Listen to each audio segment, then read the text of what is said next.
एक समय की बात है, जंगल के पास एक लकड़हारा रहता था। वो जंगल में लकड़ी इकट्ठा करता था और उन्हें पास के बाजार में बेचता था कुछ पैसों के लिए। एक दिन की बात है, वो एक पेड़ काट रहा था। तभी हुआ ये कि गलती से उसकी कुल्हाड़ी पास की एक नदी में गिर गई। नदी बहुत ज्यादा गहरी थी। अब उसे लगा कि उसने कुल्हाड़ी खो दी है।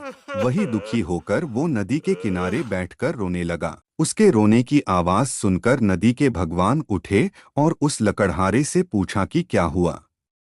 लकड़हारा ने उन्हें अपनी दुखद कहानी बताई।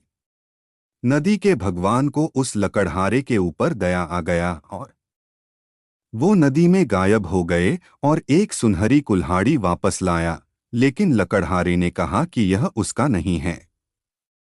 वो फिर से गायब हो गए और अब की बार उन्होंने चांदी की कुल्हाड़ी लेकर वापस आए। लेकिन इस बार भी लकड़हारे ने कहा कि ये कुल्हाड़ी उसका भी नहीं है।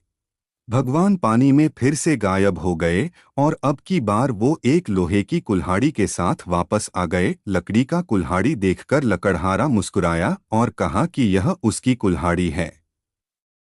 नदी के भगवान ने लकड़हारे की ईमानदारी से प्रभावित होकर उसे सोने और चांदी की दोनों कुल्हाड़ियों से भेंट किया। इस कहानी से हमें ये सीख मिलती है कि ईमानदारी सर्वोत्तम नीति है।